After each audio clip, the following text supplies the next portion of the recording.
Give like game 5. Crunch, it was. So. And Crunch has had some pretty good results in the Florida region. True. He also took Michael to game 5, and they're both unranked players, and I consider Michael to be, you know, higher ranked than Crunch. However, Michael's the Puff player, right? So yes, he has a lot of experience versus yeah, the Puff, way Crunch obviously. plays against Puff was honestly really cool to see, even though he did lose. His like core game plan was like a little bit of the best of every way that every Fox plays it. Yeah. But obviously Crunch isn't, you know, is it's not up there like right. execution wise. I guess needs more, not practice, but just more experience. And Plup coming into this tournament as the 3rd seed or 2nd seed, I think. I think he's the second seed. Yeah, it should be Hungrybox, Plup, Mewtwo King, Amsa. Yeah. True. So he is the 2nd seed for the tournament, just coming off of his win in doubles.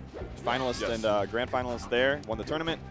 So I definitely think that it's going to be tough for Crunch here, but if he... Yeah, but like, at least he knows him. Like, they've probably played before at the Florida local or friendlies. Yeah. But it's known territory for sure. Yeah, Florida versus Florida up here in Canada. As far as the eye can see, it's just at least it's not cold. They could have been. Every tournament now is just a Florida local or MDVA local. True. Well, have you seen the recent Florida local? It's like ridiculous. It's like Mewtwo King Club, Grand Finals, Petri Dittos. It's like it's not fun. A little bit of slop here from Plup as he like kind of struggled to get his movement going, but now that he's on it, gets clipped. I thought he was gonna go for the Android, the double fair. Why not? I love the down tilt, and then one thing that people don't really realize about Fox's Fair, and one of the reasons it's good, is first of all, if they DI in, you get the multi-hit, but also it's the first hit of it is his furthest extending hitbox on an aerial. It's actually farther than the neutral air or back air in terms of poke. Just the first hit, though. It's also pretty easy to edge cancel on the platforms and lead to more fairs or more combos. Usually. So, even for both of these guys. All right, grab. Yeah, there we go. The beginnings. Yes. You all know the words. You know how this works. You've seen this before. We don't need to. Oh, God. That was a question. Oh, there's a little bit of hope. Oh, he goes for a side B. That's actually super bold. It might have been a little bit easier to... Just up B and just drift out. Yeah, I mean, it's harder to hit the side B, but it's harder to recover from the Phantom as well, even if you got on the platform. True. All right. Yeah. Ooh. That was a weird fair, but cleans it up. Yeah. Randall once again appearing. 3 stocks to 1. Really solid from Plup. Yeah, that's the classic Sheik bait of, well, okay, I ran off of stage, or I ran out of stage. Nah, I'll just do the back air from off stage, yeah. I feel like I've seen Mewtwo King do that. Like yeah, it's kind of an old school Sheik trick. True. Where you think they're in the corner, but they're willing to do one last gamble. Because if it fails, it actually is, they're in trouble. It's pretty scary. If they waste their jump off stage, they're really in trouble. Okay. I like that Crunch is going high. It makes it really hard to cover. Obviously, right there, he just caught Plup, you know, in his animation. But barely. Side beyond, like when you're aiming for the head, a little bit of a headshot is good. That up tilt. Have you seen the headbox of that? Yeah. It's actually pretty crazy. Yeah. That was real dominant from Plup. The first stock was like kind of shaky, and then like everything kind of fell apart. Yeah, I would put Crunch at between like 100 and 130 maybe. And we've seen, you know. I think he has peaks higher than that, but I think he also had some. That's actually very true of most of the coaches I've seen in Smash. Like, I you know, obviously from Chicago, so I know a lot about Vro, and I always felt like Vro had very high peaks, but you know, also some low lows, depending on like what the matchup. I feel like. Yeah, and I think that's probably the same with Crunch. If you gave Crunch an all Puff bracket, I bet he could do okay. I mean, obviously. However, I don't think the viewers want that. Hey, man. Some people are into that. True. If you're into that, if you're into seeing a bunch of Puffs lose to Fox, slowly, gruesomely, coldly, with no respect for human life, and then he loses to Michael, then that's what you're in. Sure, maybe. Really good start here from Crunch, though, as Plup has changed characters, trying to get warmed up for that Fox Ditto that may inevitably come. Yes. Ice is here. Who else could play Fox? And he's going to need the Fox for Liquid Zone. Yes. That stock actually began so strong for Crunch, but then, as the Fox Ditto goes, Yep, it's anything goes, and one stock is not a lead in that matchup for sure.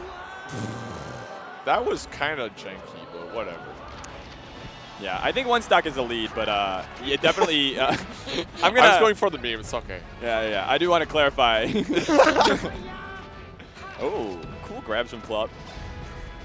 All right. Oh. This stage for Fox Ditto. Yeah, I love the shine coverage. He Plup is an up tilt master. Yeah.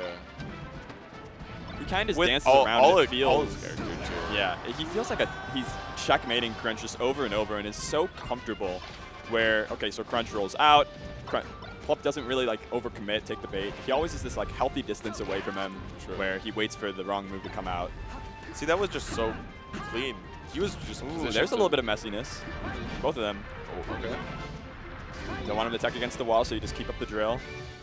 It's also just kind of a nice little thing to practice. It's very calming. I think if he had gone for the shine, then he would have been able to cover a tech up air, or tech up B rather. True. Okay. Double up tilt. Ooh, nice. That was definitely smashed, yeah. Yeah, I was interested in Crunch's decision to even use the up air. Obviously it kills, but like he's relying on Plup, who has a ton of reaction time, to mess up his SDI. Yeah. I think a back air there might have been safer. Sure. But I think Crunch is also worried about his ability to edge guard Plup. He hasn't really shown that that's a reliable game plan yet.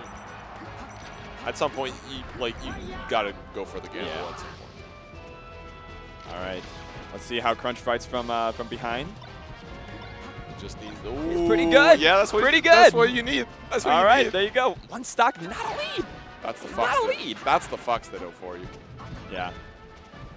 Plup trying to catch him. If he DI'd incorrectly, he'd be able to get that first up tilt and then a second one into a back air. Oh, that sucks. That sucks. He had it. Like, he got the shine he needed to even up the game, and then just went for it. They only could say it just happened to happen and was not very likely to happen again. For 1 second, I thought you were quoting something, but yeah, I was quoting the 500 hats of Bartholomew Cubbins by Dr. Seuss. Shout out to so you were quoting something. God damn it! I got baited. Outplayed. And let's see if Crunch is getting baited than outplayed right here. It looks like this is a little bit more of a brawl than we saw in the previous games. Yeah.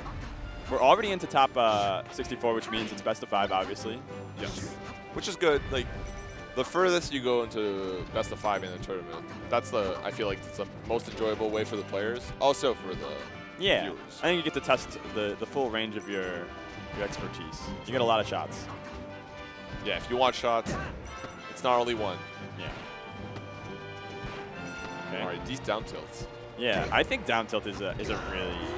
Like, how did that reach? Fox is good. Yeah, he's a good Fox. He's a good character. I think down tilt, it's interesting to see how many more Foxes are starting to implement down tilt into their game. We're starting to realize that against Samus, it's really, really good. KJH has taught us that. I see it a lot following wave shines against Peach. Oh. I see Crush using it a lot as a great defensive tool from the corner, as a step after crouch canceling against Sheik. True. And there it is. It's just an easy pop-up that isn't as committal as an up smash. It's just such a benevolent tool, basically. It does everything. It's like Roy's up tilt. Yes, exactly like Roy's up tilt. Ooh, look at Plup go. Ooh, okay. Yeah. Wow, the windmill kind of tricked them both. Crunch just seems so locked up. He just feels like he can't get anything going. He's being smothered by Plup, and that prevents any good play or good options he has from even coming out. This is the first catch he's got, though. Just barely misses, see? He does feel like he's slow also. It feels like he gets stuck in his movement. And yeah, Plup is just so fluid. There's no there's no thought. He just knows what he's going to do next. That's going to be a 3 stock. Yeah, if you only watch the last game, it doesn't look like that was not the set. Like I kind of think it was. I think that was pretty much what the whole thing felt like. Really? Yeah. No, the first couple games weren't that bad. They were closer, but I never felt like Plup was in danger. Wasn't in control. True, was in danger. Yeah. There were occasional times when he'd try to do interesting things or try different options, but I didn't feel like he ever had to kind of hit the turbo button. Agreed. Yeah. Totally agree. And that's what you expect. Unranked player versus number 5, second seed at the tournament. Unranked player. Was Crunch top 100 at some point? I'm pretty sure last year might have been. All right. So yeah, like unranked, right. that's far. Yeah. I think. Well, he was qualified for the Arcadian, yeah. So he might have been ranked in the past. Okay. But no, he couldn't have been because the National Arcadian